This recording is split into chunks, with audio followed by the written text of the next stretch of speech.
no nosso município. Nossa, dá pra melhorar. Eu falo assim por mim, aqui em São Paulo não falo assim, gente, não é que é 100% redondo, mas assim, 99%. É muito difícil, assim, a gente... Eu não sei se é muito cultural e a gente tem muita capacitação, então, assim, não tem como a gente fugir disso. Porque a cada 2 meses a gente tem reunião técnica, tem capacitação, tem, sabe, conversa, assim, não tem. A secretaria fica muito em cima.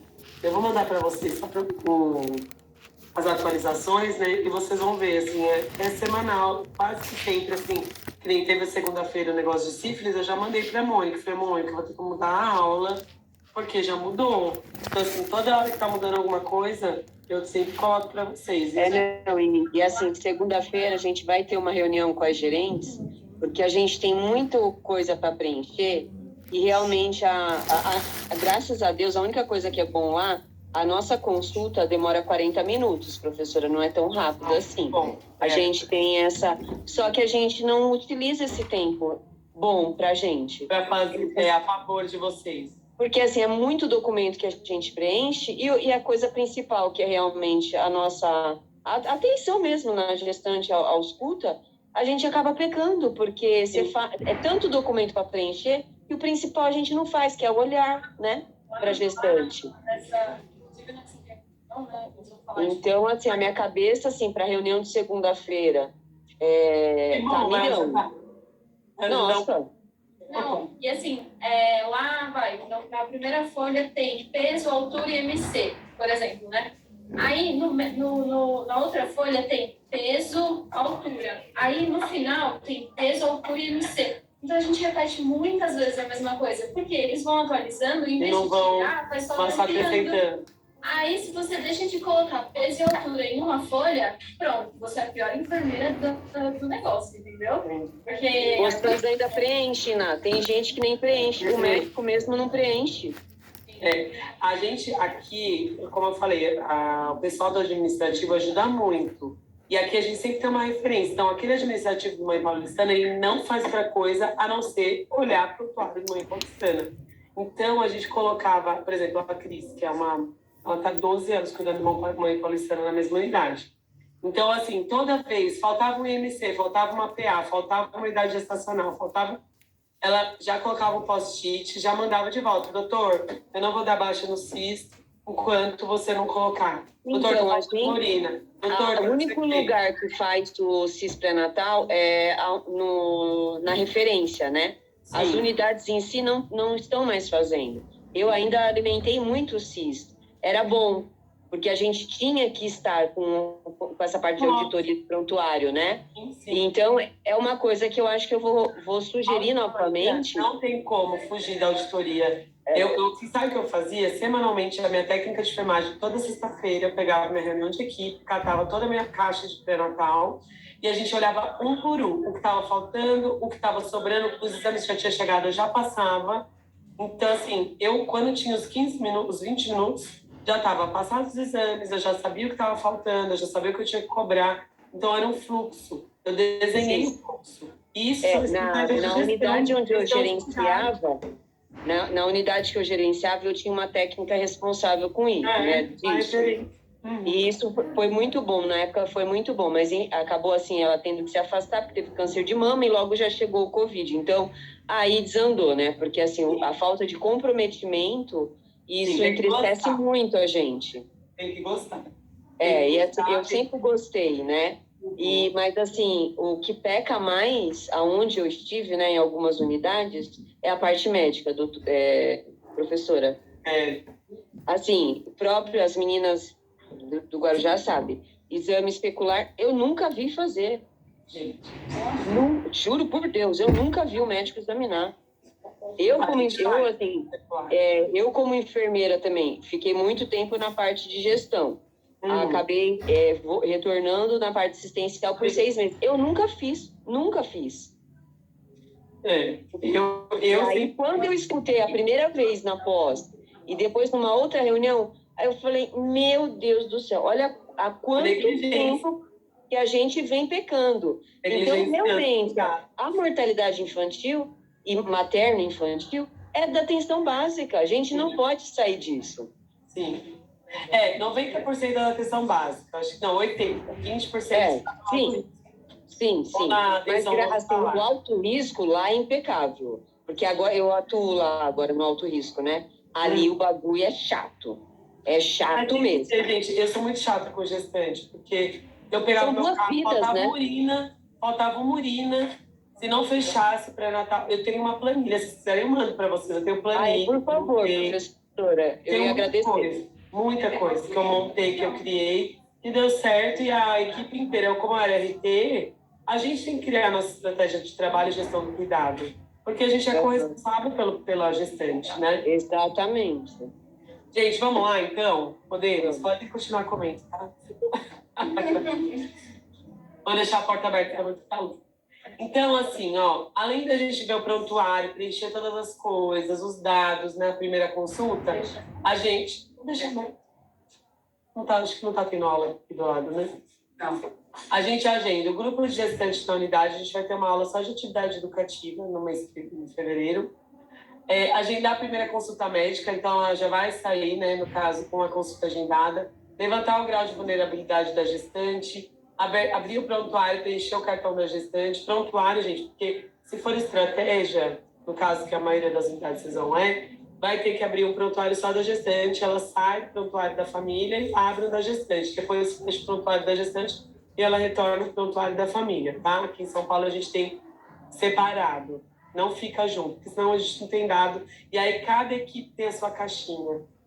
Então, cada equipe, que nem a minha era equipe azul. Tinha equipe azul, tinha as gestantes da equipe azul. E a gente, uma dica, eu fiz um quadro branco na minha unidade. Eu tenho foto no grupo da atividade educativa, eu mostro para vocês.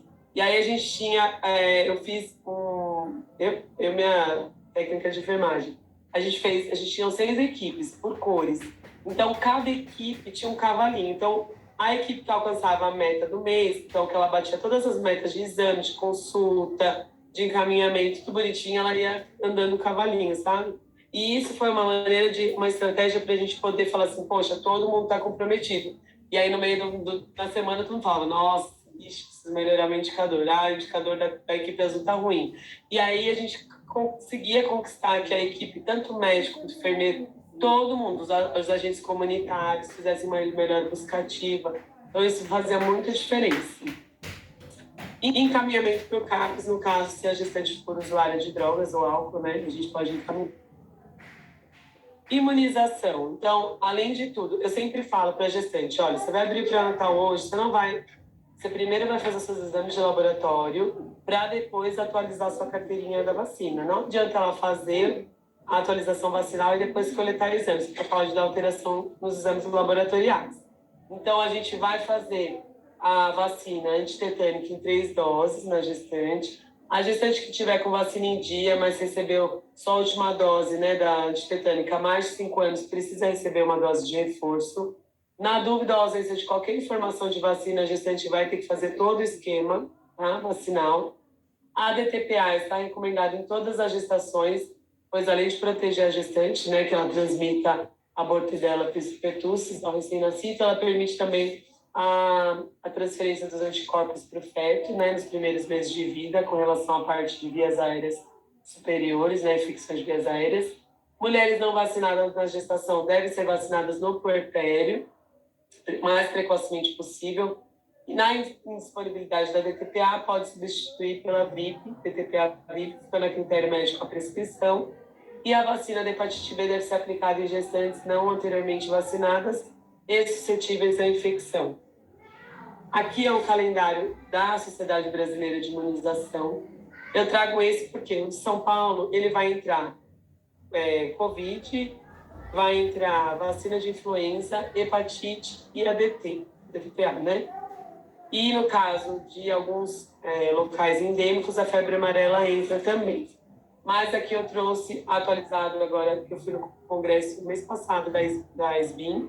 Então, esse é o mais atualizado do calendário das vacinas. Então, tem a tríplice bacteriana celular, a hepatite B, a influenza da cepa do ano, e a Covid, que no caso a gente utiliza a Coronavac para as gestantes.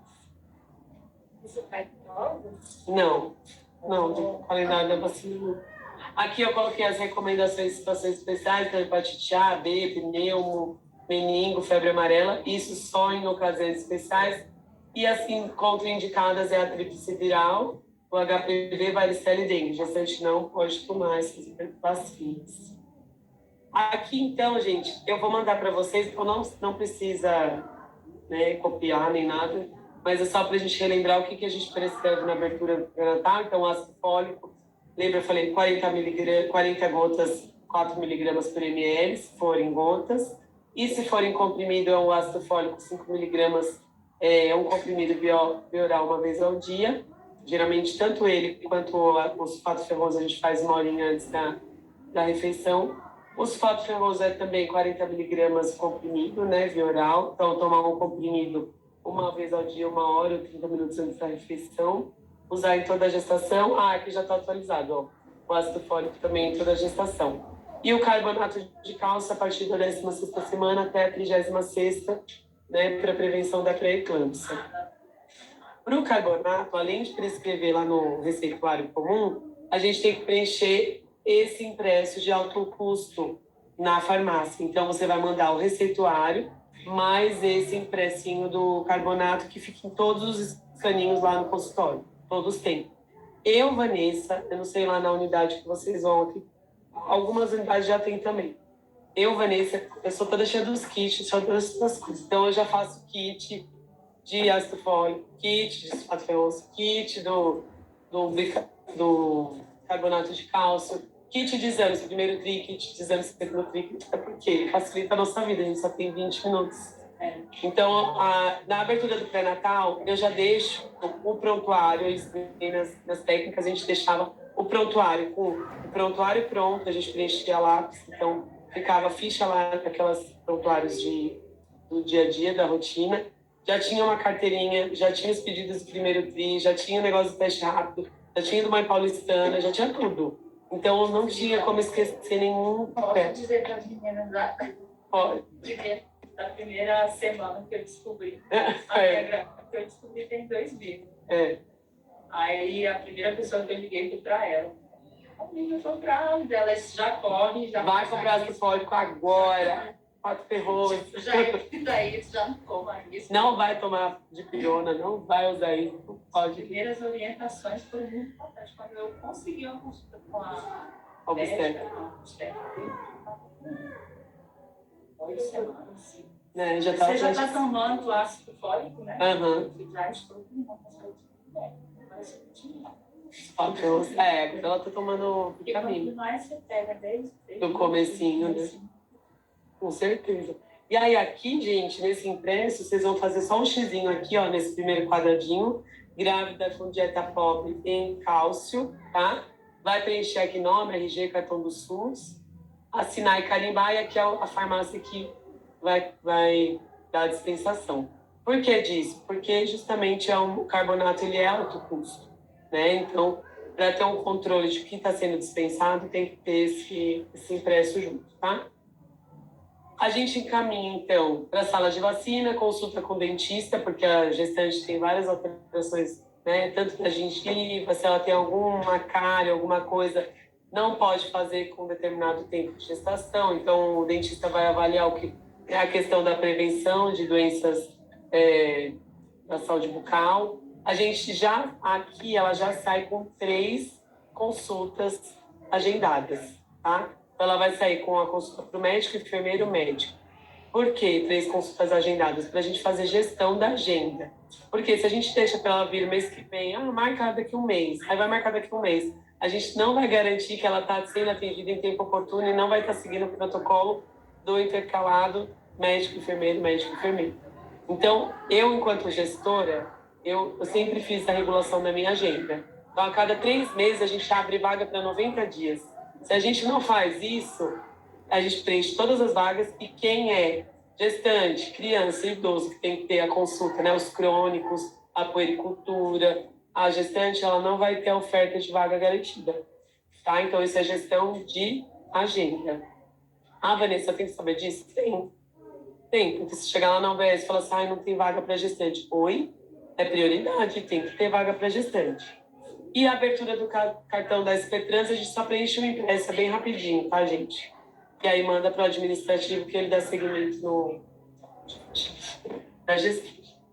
Então, aqui a gente faz em toda a consulta do segmento, nas consultas subsequentes, a gente vai fazer a revisão do prontuário, toda a consulta, tanto dos dados obstétricos quanto dos atuais, a anotação da idade gestacional, controle do calendário, da vacina, fazer exame físico. Gente, exame físico, processo de enfermagem, bom, eu, enquanto conselheira, mais que nunca, né, está lá na resolução 358 do COFEN de 2009, a gente precisa fazer o processo de enfermagem completo, exame físico, não é a sistematização, é o processo de enfermagem, intervenção, avaliação, resultados, diagnósticos e avaliação. Todo ciclo. Calcular o ganho de peso, ou uma coisa muito importante, a gestante pode ganhar até 1 quilo por mês. Não necessariamente ela tem que ganhar 1 quilo, porque tem umas que já contam, 1 quilo está dentro do esperado. O ideal é ganhar até 1 quilo. Eu sempre falo para as pessoas assim, tenta ganhar meio quilo, 700 gramas no primeiro, para deixar para ganhar, mas no final, porque no final você está explodindo, né? E aí você incha, viu, para você. Então, a gente sempre anota. Esses dias eu atendi uma gestante de OBS com uma aluna, ela estava com 33 semanas. Aí eu olhei lá a consulta delas anteriores. Então, passou com 2 médicos, depois não intercalou. Passou com 2 médicos, depois ela passou com o primeiro, depois ela passou com 2 médicos. Ela ganhou 4 quilos em 2 meses. Aí eu falei, não, tá errado. Vamos pesar. Pesei. Eu falei, por que você ganhou tudo isso de peso? Ela falou, ela abriu para ela, estava com 72 quilos, ela estava com 86. Tipo, ela estava com 32 semanas, não tinha... E nos últimos 2 meses ela ganhou 4 quilos. Aí eu fui olhar, glicemia totalmente alterada, a HB dela glicada estava 7 ponto alguma coisa. Fiz um décimo dela na hora 400, ela estava em jejum. Diabetes gestacional. E o médico, há 15 dias atrás, ela tinha passado oriento dieta. Já mandei ela fazer um TLTG, já mandei ela para o alto risco. E, enfim, ela falou, ninguém me falou disso. Então, eu sempre... minha abertura de pré-natal demora 1 hora. Esses dias com as minhas alunas, ela até falou, nossa, Pro, você fala tanto, né? Eu falei, gente, eu falo mesmo, porque a pessoa, ninguém fala. E aí ela vai achar que ela pode comer hambúrguer, que ela pode comer tudo que ela quiser, doce, refrigerante, e que o bebê não vai ter problema, e que tá tudo certo, ter diabetes gestacional. Não, a gente tem que falar. E anotar no gráfico, tanto do IMC quanto o gráfico gráfico do IMC que tem lá embaixo, e a altura uterina também a gente tem que anotar no gráfico.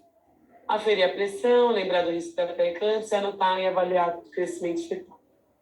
Como falei, exames especulares se necessário, interpretar exames de laboratório, acompanhar as condutas médicas. Então, assim, sempre quando você vai dar a consulta de enfermagem, olhar o que o médico fez na consulta anterior. Se ele prescreveu alguma coisa para infecção urinária, se ele orientou que ela tem que fazer alguma coisa. E aí, para você poder cobrar nas subsequências. Abordar a situação de trabalho. Eu sou faxineira, eu sou caixa de mercado. Eu mexo com produto químico, eu fico muito tempo em pé, eu não consigo fazer xixi na hora que eu quero. Tudo isso vai interferir na gestação. Então, a gente tem que saber qual que é a atuação dela no mercado de trabalho, qual que é a profissão da gestante. E orientar para os grupos. Aqui as condutas com relação à náusea, vômito. Isso daqui a gente coloca, né? Que é comum, mas a gente tem que sempre orientar. No caso de náusea, para que ela faça repouso, não coma e vai dormir, ou não coma e vai fazer alguma coisa. Dieta fracionada, comer devagar, né? Evitar fritura e gordura. No caso de vômitos intensos, a gente pode prescrever aqui o Dramin, que é qual que é o nome do cloridrato? O nome do Dramin? Vou lembrar. Diminuidrato. Diminuidrato, isso. Diminuidrato. A gente prescreve o Dramin. Aqui em São Paulo, a gente pode prescrever Buscopan simples, que é a escopolamina. A gente pode prescrever paracetamol, tá? Isso eu vou mandar tudo lá no resuminho para vocês. Pode prescrever as pomadas. Você não pode prescrever... Metildopa a gente não prescreve nem a ICE. A gente prescreve o carbonato, o sulfato ferroso, o ácido fólico, o diminuidato, a escopolamina e paracetamol. Então, a gente prescreve bastante coisa. Para azia, eu sempre oriento a gestante. É também a dieta, água gelada ou suco de limão. Ao dormir, manter o tronco elevado, não comer e já ir deitar, ou não comer e já ficar lá, né? Tentar ficar com o tronco elevado pelo menos 1 ou 2 horas após a refeição. Evitar café, chá preto, chá mate, doce, álcool e fumo. Dores abdominais, como eu falei, constipação, flatulência, a gente só prescreve o Buscopan, né, que é o escopolamina. Não usar para tratamento prolongado. Então, assim, tá com cólica, tá com dor abdominal, a gente prescreve em até 4 dias, no máximo. Não melhorou, ela tem que ir para o hospital, tá? Porque a gente pode estar mascarando uma dor, aí, ou uma cólica, ou uma contração, né? Se houver flatulência ou obstipação intestinal, sempre aumentar a ingestão de fibras. Eu sempre oriento fazer suco de mamão com ameixa e água de coco, né? Nessa fase, né? Evitar tudo que fermenta, então tudo que vai farinha branca, porque isso vai aumentar a flatulência, ou muito grão, feijão, grão de bico, lentilha, ervilha, tentar evitar, porque aumenta a fermentação, leite também e derivados não é muito legal, e recomendar caminhadas leves, a não ser que ela tenha qualquer alteração de pressão, em risco para alguma coisa, mas no geral, baixo risco gestacional pode fazer caminhada. Começar com trilha. Não, a gente só orienta caminhada, enfermeiro, pelo amor de Deus. Ela pode fazer caminhada desde que a avaliação médica ou de um orientador físico. O que a gente prescreve é caminhada, está dentro até do Ministério da Saúde, a gente pode prescrever. Caminhada é colocar uma roupa confortável, um tênis e fazer caminhada. Não fala assim, eu vou na feira a pé, eu levo meu filho na escola a pé, eu vou no mercado a pé, eu vou na feirinha a pé. Não. Caminhada é você tirar um tempo focado, meia hora contado no relógio, começa com meia hora, vai para 40, entendeu? Eu sempre falo, ninguém vai virar atleta na gestação. Não, mas que melhora, aumenta a sensação de bem-estar, melhora o condicionamento físico da mãe, melhora a resistência insulínica, melhora várias coisas, né? No caso de anemia ferropriva, se a mulher tem uma anemia muito intensa, a gente não faz ajuste de dosagem de hemoglobina, quem faz é o médico. Então, a anemia ferropriva, por mais que ela tome ácido fólico, sulfato ferroso, quem faz o ajuste é o médico, não é conduta de enfermeiro, tá? Aí, nas consultas, sempre é obrigatório data, hora de atendimento, idade, gestacional, peso, IMC, pressão arterial, tubuterina, BCF, orientação de amamentação, sempre colocar se tem edema de 1 para 4 cruzes de membros inferiores, superiores e facial, porque edemas facial de membros superiores e inferiores pode ser um sinal de alerta de eclâmpsia, pré-eclâmpsia, tá? Intercorrências, observação, diagnósticos e conduta. Eu coloquei enfermeirinho, idade gestacional, altura uterina e BCF, porque aqui no Mãe Paulistana, se não tem esses dados, obrigatoriamente a gente não consegue salvar a consulta no sistema, tá? Porque é uma das metas mais solicitadas pelo Ministério da Saúde. Então, vocês vão ver que, se faltar a idade gestacional, o administrativo vai lá na porta, fala, enfermeira, faltou colocar a idade gestacional, altura uterina ou BCF, tá? Exceto no primeiro e segundo mês, porque não tem, né? Aí vocês colocam o risco ausente devido à idade gestacional inicial. Então, não tem problema. Aqui a gente já falou. O BCF é a mesma coisa. Sempre o BCF, para o bebê, o batimento normal é sempre esperado entre 120 e 160 batimentos por minuto.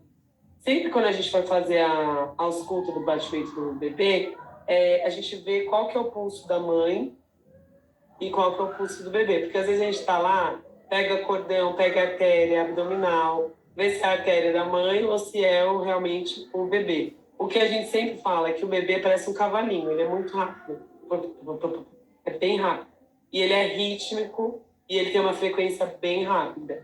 Da mulher, não. Então, a gente consegue diferenciar. Como que eu faço a contagem?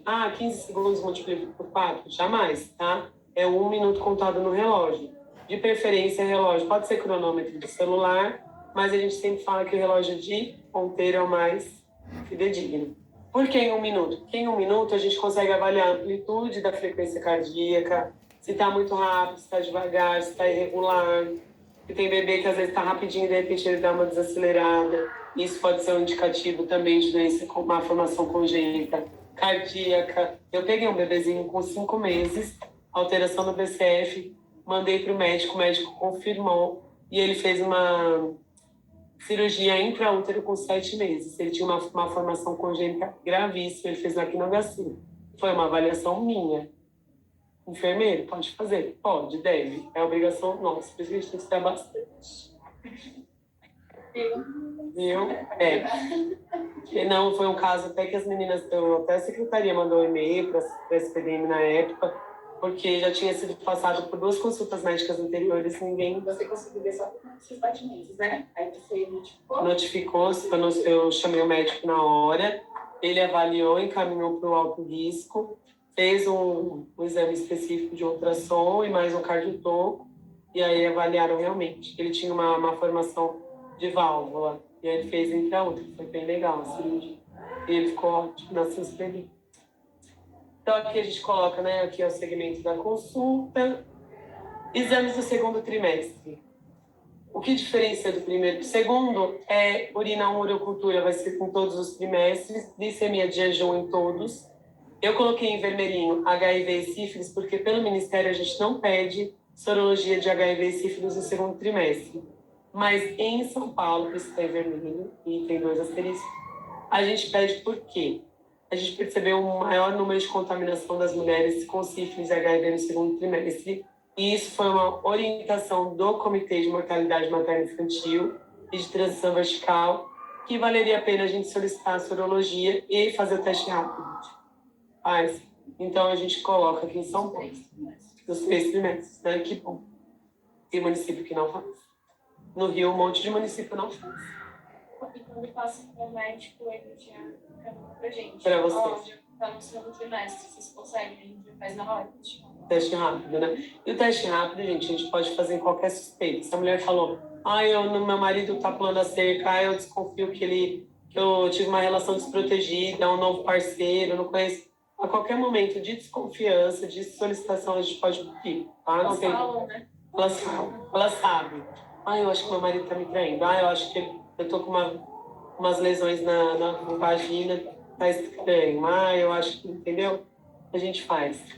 Aí a gente pede ultrassom obstétrico também do segundo tri, teste de sobrecarga glicêmica para casos de fator, né? Então, assim, o que é um caso suspeito de uma possível diabetes gestacional?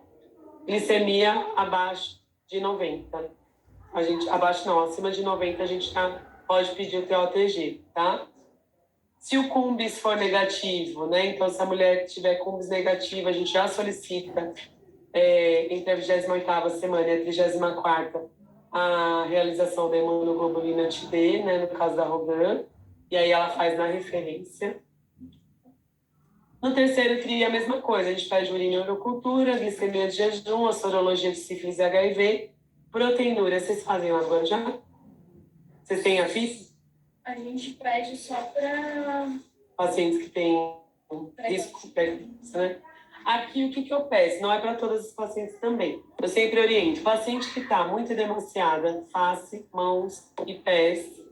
Paciente que fala assim, eu tô com uma dor na nuca, aí você vai aferir a pressão, teve aumento de 20% da diastólica e da sistólica. Ou pergunta assim, você fecha os olhos, você vê pontinhos brilhantes, no nistagmo? A gente faz. O que é a fita de proteinúria? Alguém já viu? Não. Vocês já viram aquelas fitinhas que a gente põe no aquário para ver a acidez, pH da água? Que é uma fitinha cheia de quadradinho assim?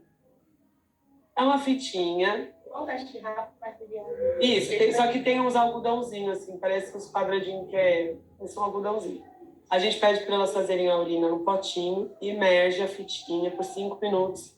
E aí, quando a gente tira, ela vai ficar de algumas cores. E no frasco da fita tem um gabarito. Se nesse gabarito mudar as cores de acordo com o que está lá, consta que tem proteína na urina. O que isso quer dizer? Que o rim dela está com déficit na filtração glomerular. Lá é de 24 horas. Então pode fazer. Entendi. Aqui a gente tem fita, porque é um teste rápido, para a gente saber se ela... Aí sim, a gente pede urina 24 horas, aí o médico, né? Complemento. Mas se essa fita está alterada, a gente já vê que ela tem uma disfunção, né, com relação à função renal dela. Então, ela tem um risco para ter pré-eclâmpsia, ela tem um risco para insuficiência renal, que vai aumentar a pressão, que vai mudar todo o conceito aí da gestação de baixo risco, ela vai para o alto risco. Então, a fita de proteinúria é nesses casos. Uma vez eu atendi uma paciente comigo, ela era gemelar, ela estava no meu consultório e, de repente, eu olhei e falei, gente, você está muito inchada. Fiz a teste de proteinúria, fiz a aferição da PA, super alterada. Ela foi para a maternidade, integrada, então tinha uma ambulância, né? É quando aumenta a pressão da mãe e ela pode morrer no parto, a pressão, aumenta a pressão. Mas só quando vai ter, só no último trimestre de gestação, é o maior risco. E o que causa isso? Várias coisas. Pode ser alimentação, pode ser consumo excessivo de sal, pode ser predisposição genética de pressão arterial aumentada, né? Crise de pressão arterial. Diabetes gestacional pode também levar a eclâmpsia. Obesidade. Né? Não, mas aí ela vai perguntando no caminho. É bom. A proteinúria, então, e essa gestante a gente conseguiu salvar ela porque chegou no hospital, ela entrou em trabalho de parto, a pressão dela foi para 22 por 11, tá? 220 por 11, 110, né? E a ultrassom obstétrica que a gente fez também. Então, olha quão é importante a gente saber fazer uma avaliação bem feita, né? Aí, outra coisa que a gente pede, né, o exame de estreptococo, que é nas últimas semanas de gestação. O que é a pesquisa de estrepto, né? A gente faz uma coleta de suave anal e vaginal para saber se a mulher tem a bactéria do estreptococo grupo B. Essa bactéria na região anal vaginal, se o bebê nascer por parto vaginal, ele tem o risco de ter contato com a bactéria por via respiratória alta e ele pode ter problemas de insuficiência respiratória aguda grave no pós-parto. Então, o que a gente faz? O coleta do estrepto. Você já coletava estrepto? Você olha a rotina, né? Elas acham que a gente vai introduzindo. O estrepto, gente, não é o cotonete inteiro que você introduz no ânus nem na vagina da mulher. Elas ficam. É só a pontinha do cotonete. É o mesmo suave que a gente faz no Covid, só que a gente faz um para cada área. Um para a região vaginal e um para anal. Aí eu dei aula no Rio essa semana passada. A aluna falou, pro, aqui, eu nem lembro qual era a cidade dela. X, não lembro. A gente usa o mesmo suave para anal e vaginal. A gente põe lá na vagina. Como assim? Você contamina, você não sabe qual que é qual, entendeu? Enfim. Então, o certo é um para vagina, você escreve aqui, suave vaginal, e o anal você escreve suave anal. No da vagina, lembrando, a gente sempre pede para a gestante vir colher pela manhã, então ela não pode tomar banho antes do exame, ela tem que ir sem tomar banho. Já tá. Paraíba, a médica, quando te falar, já sabe o que você vai fazer, mas isso é só pro final, sim. Então, a gestante não pode tomar banho antes do exame, porque senão tira toda a flora, né, bacteriana. E aí a gente fala assim, não pode tomar banho e nem evacuar. Ah, Vanessa, mas eu tenho o hábito intestinal de ir pela manhã evacuar. Então, a gente pede para ela voltar no final da tarde, sem tomar banho, né? E aí a gente faz a coleta anal e vaginal. Então, eu vou introduzir o suave, a pontinha do suave na vagina, faço um giro de 360 graus, tiro, guardo dentro do frasquinho. Anal, a mesma coisa. Introduzo no ânus, né, a pontinha do cotonete, giro, retiro e coloco no outro suave. Não pode pôr na geladeira. E aí a gente já encaminha para o laboratório. Porque o pessoal, às vezes, coleta e fala, eu vou pôr na geladeira, vai vir no outro dia só buscar, né? O laboratório tem dia de coleta e de retirada. Não, não pode. Ele tem que ficar fora da geladeira, porque ele tem até o líquido dentro do suave, né? Que mantém e preserva a bactéria. Nós estamos acabando, gente. E aí, o bebê nasceu, fez todos os exames, né? Ah, se der positivo, suave. Tanto anal quanto vaginal. Quando chega lá na maternidade, essa gestante, ela recebe 4 horas antes do parto, ou no momento, né, se for um parto expulsivo, ela recebe o antibiótico terapia profilático para que o bebê não tenha contato. Lembrando que nós, da enfermagem, temos contato com essa bactéria todos os dias. Então, quando vocês forem mães, com certeza vai dar positivo pro meu, né? Como a gente está em contato muito com essa bactéria no âmbito hospitalar, né? E também no âmbito do atendimento da assistência, a gente tem mais contato com a bactéria. A visita domiciliar, então, o bebê nasceu, fez todo o pré-natal bonitinho, a nossa parte. Temos que fazer a visita domiciliar, isso é preconizado dentro do nosso protocolo, tanto do Ministério quanto do município de São Paulo. O preconizado é 7 dias após o parto, em até 7 dias a gente tem que visitar a mãe e o bebê, né, na casa da residência dela.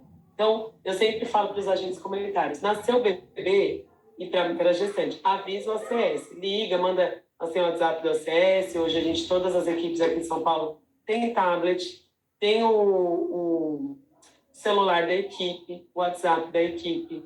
Então, eu sempre falava, avisa o agente comunitário da sua rua, e aí ele me avisava, nasceu neném, vamos lá fazer a visita domiciliar em até 7 dias.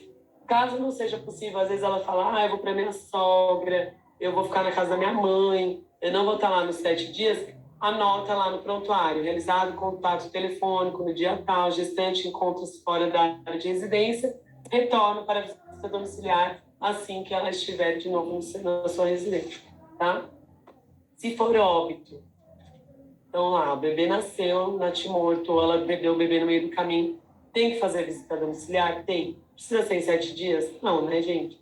Eu sempre falo, no protocolo mesmo do município, fala assim, a gente, depois se for um natimorto, um óbito, é muito ruim você ir lá fazer uma visita domiciliar, porque você precisa fechar o pré-natal para dar baixa no sistema natal. Você ficar fazendo pergunta do momento do parto para uma mãe que acabou de perder um bebê. Então, a gente tem que ter essa flexibilidade de conversar, né? Ligar, falar, olha, tá tudo bem, num outro momento a gente vai até aí, eu preciso, é obrigatório. Se você quiser me mandar os dados, tira foto, manda pelo agente comunitário, mas eu preciso ir até aí. Então, no momento certo, em até 30 dias, você tem para fechar o pré-natal desse bebê também que foi a óbito.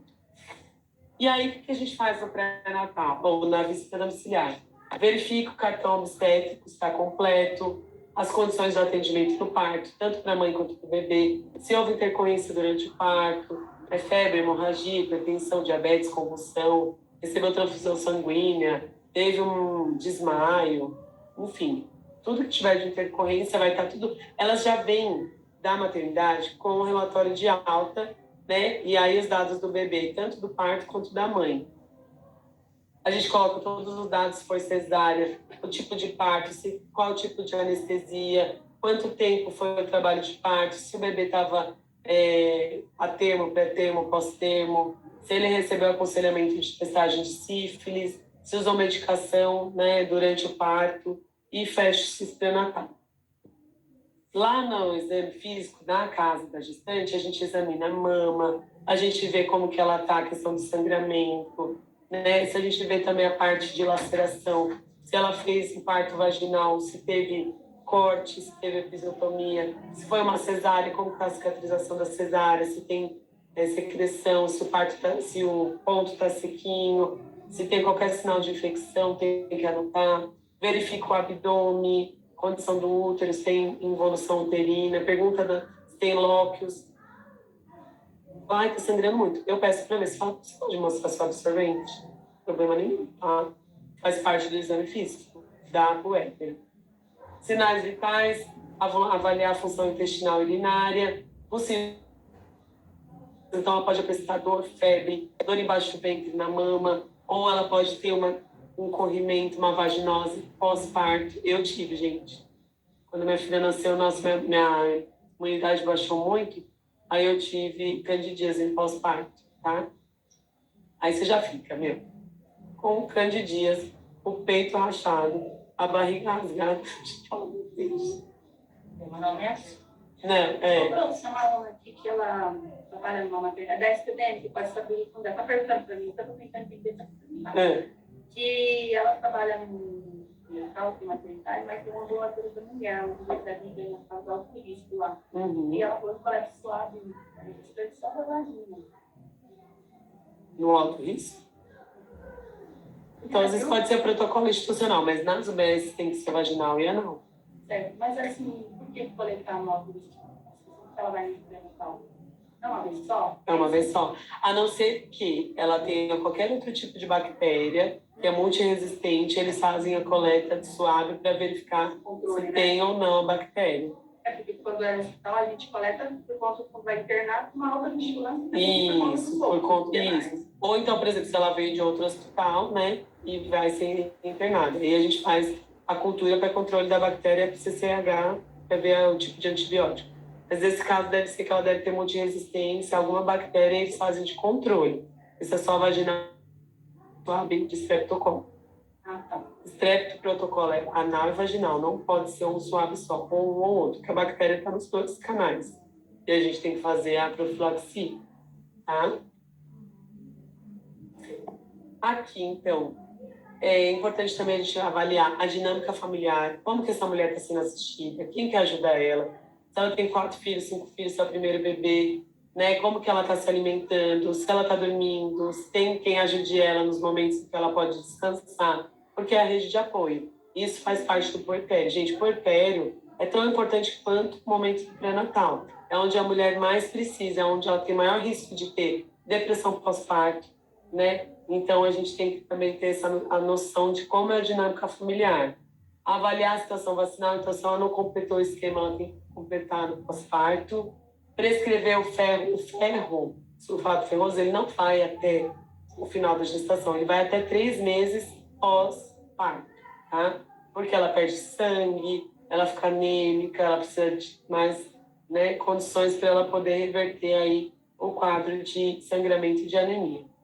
E programar a consulta médica para o retorno em 42 dias do pós-parto lá na UBS. A gente avalia também a questão das mamadas, aí é o sinal da boa pega, os pontos chaves onde o bebê tem que estar com a boquinha aberta, o lábio inferior voltado para fora, o queixo tem que tocar a mama e a auréola o mais visível possível. Ainda aqui eu já falei dos tipos de parto, do bebê, o que a gente anota? A data, né, do nascimento, o nascimento se ele é vivo ou natimorto, condição pré-termo, termo, pós-termo, idade gestacional no nascimento, peso ao nascer, o ápiga no primeiro e no 5º minuto, que é o chorinho do bebê, né? Se teve alta junto com a mãe, qual que é a alimentação? É fórmula? É misto? É exclusivo materno? Por que é fórmula? Por que é misto? Se for gemelar, sempre puxa dos 2 bebês. Eu já atendi trigêmeos, gente. Em visita de puerpério, fiquei louca, porque era tanto papel que tinha para preencher. E trigêmeos, E aí também no puerpério a gente já faz orientação sobre anticoncepção, encaminha para o planejamento familiar, se é uma mãe que ela não quer mais engravidar, quer fazer cirurgia, o marido, ver a questão do emocional e se houve interrupção do pré-natal, como eu falei, a gente tem que preencher todos os dados, né?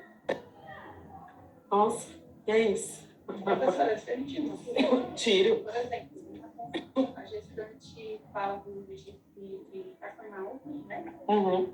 E uma dor no baixo ventre. Qual a orientação que você dá?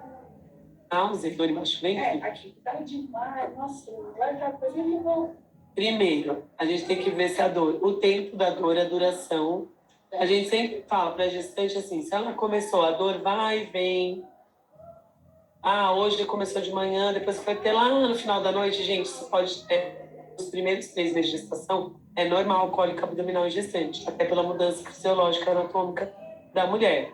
Agora, não, ela começou de manhã, estava tão fraquinha, agora está insuportável, de 0 a 10, está 10, está 9, tem que mandar para o hospital. Náusea, a gente avalia. Como que foi sua alimentação hoje, ontem, anteontem? O que você comeu de diferente? Não, Vanessa, eu tô assim há vários dias. Tem que fazer o encaminhamento, porque o médico vai ter que avaliar, pode ser uma hiperemese gravídica, pode ser qualquer alteração que ela tenha, mesmo fisiológica. Então, é isso. A gente avalia a náusea e a dor, principalmente com relação ao tempo, a intensidade. Eu posso prescrever um Buscopan? Posso. Olha, você pode tomar Buscopan, se em 24 horas não melhorou, vai para o pronto-socorro, porque eu posso estar negligenciando essa dor. A náusea é a mesma coisa. Toma o diminidrato, dá o Dramin. Fez o Dramin, não melhorou, tem alguma coisa por trás. Pode ser uma virose, pode ser algo que ela comeu e não caiu bem, pode ser alguma infecção relacionada a alguma outra coisa que a gente não sabe, pode ser uma infecção de trato urinário, pode dar náusea, pode dar mal-estar, pode dar dor embaixo do ventre. Então a gente tem que descartar. Por isso que é importante, quando são dados esses sinais de alerta muito agudos, tem que caminhar. O que a gente faz, a primeira atenção, a primeira escuta lá na UBS, e depois encaminha para um pronto atendimento obstétrico, ginecológico obstétrico. Nossa, não deixa. Porque às vezes a gente fica até... Aí, essa nossa dado é, não sei dizer, porque quando os pais falam, e agora eu tô ficando com elas para as pessoas da vida. Elas não falam nada, eu fico olhando, a mulher perguntando, eu vejo, não é normal. E aí, tipo, a pessoa, não, mas eu... A gente nunca pode subestimar também a queixa do paciente, por mais que às vezes ela seja poliqueixosa, sabe? Uma dessas você está tendo aí uma perda de líquido amniótico, você está tendo qualquer alteração importante, assim, às vezes ela já tem uma alteração de vesícula, né? Tem que ver, às vezes, no histórico, ela já tem um H. pylori anterior que ela não tratou e na gravidez evidenciou. Então, a gente não pode subestimar a queixa clínica da paciente. Aí eu trouxe umas fotinhas da minha época de assistencial, né? Onde eu fazia meus grupos. Bombava, gente. Nossa, desse vai, né? Vai. Elas não faltam. Elas eu levava as crianças. Eu adorava. Na aula de atividade educativa, eu tenho um monte de fotos só para vocês. A gente faz grupo de gestante lá, daí a gente leva... A gente recebe várias doações de banheira. Ah, lá também. Fazer o kit. Aí elas vão mesmo. Vão, se tem comida, vai mesmo. A gente fazia oficina de lembrancinha de maternidade, várias coisas. Esse é o meu e-mail. Eu prometo, hoje eu não vou mandar, tá? Mas amanhã de manhã eu já tenho que mandar para a turma de terça-feira. Eu já mando para vocês tudo que eu tenho. Eu vou baixar o material que eu recebi do sífilis e de pré-natal de baixo risco. Eu já vou mandar para vocês também, que eu vou fazer uma atualização da aula. Mas é isso, gente. Pré-natal é assim, é estudar protocolo. Vocês vão ler o protocolo que eu vou mandar lá para vocês. E que vocês possam, assim, não deixar... Ah, gente, preencha aqui também, ó, vocês que estão em casa, tá? Não deixar de fazer a leitura dos protocolos, porque isso faz toda a diferença. E eu vou mandar o kitzinho lá, básico, para vocês. Ai, gente, me seguem no Instagram. Fala pra gente. Qual que é o seu Instagram? Ó, é @enfermagemonlinebr. Vou por aqui. Vocês vão ver, tem muita coisa do Corém que eu posto lá. Vocês vão ver nas lives do Corém, que eu sou a mulher da live. Né? Menina da live, menina da live. Acaba ficando, né? Fica toda hora. Tem aula de assistência pré-natal de baixo risco no canal do YouTube do Corém São Paulo, que eu que ministrei, já de uns 2 anos atrás. Achou? Online BR, tudo junto.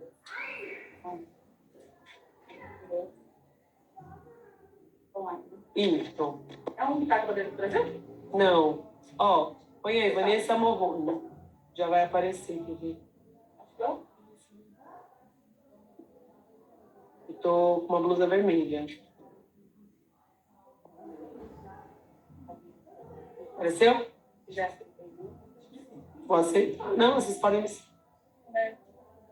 Professora, eu quero uma orientação. Você falou lá do casal, que a situação tá. Então. O que eu faço? Porque assim, tem uma mensagem de e-mail, e o marido, né? Mas assim, ó, o marido que tá com 2 pessoas. Você conhece quem? A mulher, a amante, a mulher ou o marido? Com esse marido, a mulher, a amante não. E quem te procurou? O marido? Ah, ele é uma. Não, mas ela que tá tendo relação fora do casamento? E ele é casado e ela... Ela é casada com ele. Então, Ela é casada com ele, é uma amiga. E ela estava muito parte. Comecei a ficar com ela, começou a falar as histórias dela, tipo, aí eu, mais eu também, né? As coisas que ela começou a falar com a amor. Mas assim, o marido que tá traindo ela. É. E quem é a gestante da história? Amante. Como ela sabe que a amante tá grávida? diamante posta com marido dela um monte de coisa. Tem rede social. É uma história bem chata. E ela não é daqui, ela é de longe, ela se sente presa. Isso é mais complicado.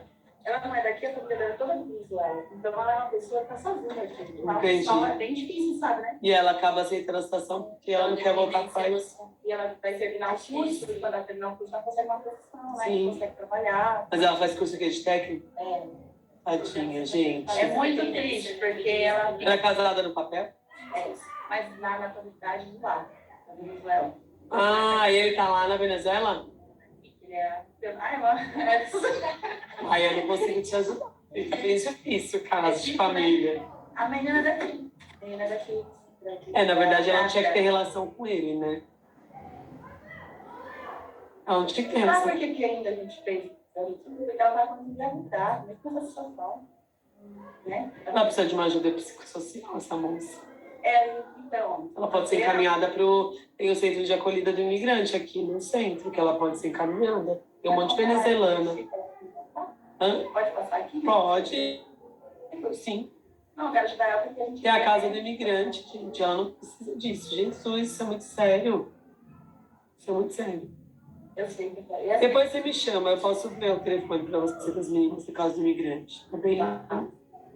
E fica perdido, né? A gente quer ajudar. Ela fica vendida. E ela ainda adquirir uma infecção com HIV. Aí o negócio vai ficar bem pior. Vocês têm que fazer a cabeça dela para ela não engravidar. Põe um Implanon nela, põe um DIU, põe alguma coisa. Se a menina engravidar, ela vai acabar com a vida dela, porque ela vai continuar emocionalmente dependente. Sim, lá na unidade, tá? O SUS dá Implanon. Dá, tem uma campanha agora. A mamãe vai colocar Implanon. Isso. Tem pacientes passativos, bacana isso lá no programa deles lá do... Gente, obrigada a vocês de casa, viu? Qualquer coisa me chamem, tá bom? Obrigada, professora. A aula foi muito boa. Beijo. Que bom, obrigada. Deus abençoe. Amém. Até fevereiro. Mas eu vou dar as coisas. Ah, o e-mail da aula. Alguém me manda no direct do Instagram? Tá mandando? Ai, vai mandar, Ju. Tá bom, obrigada, meninas. Até amanhã. Vem amanhã, Ju. Vou. Já dei uma vomitada, já melhorei. Acho que foi o fígado que atacou. Eu sei que você já está em São Paulo, saudade. Não, eu já tô aqui no Higienópolis, né? Mas eu já cheguei mal. Até meu filho estranhou. Mas tudo bem, faz parte. Beijo, meninas. Até amanhã. Até amanhã. Tchau, tchau, gente. Tchau. Situação que a gente entra?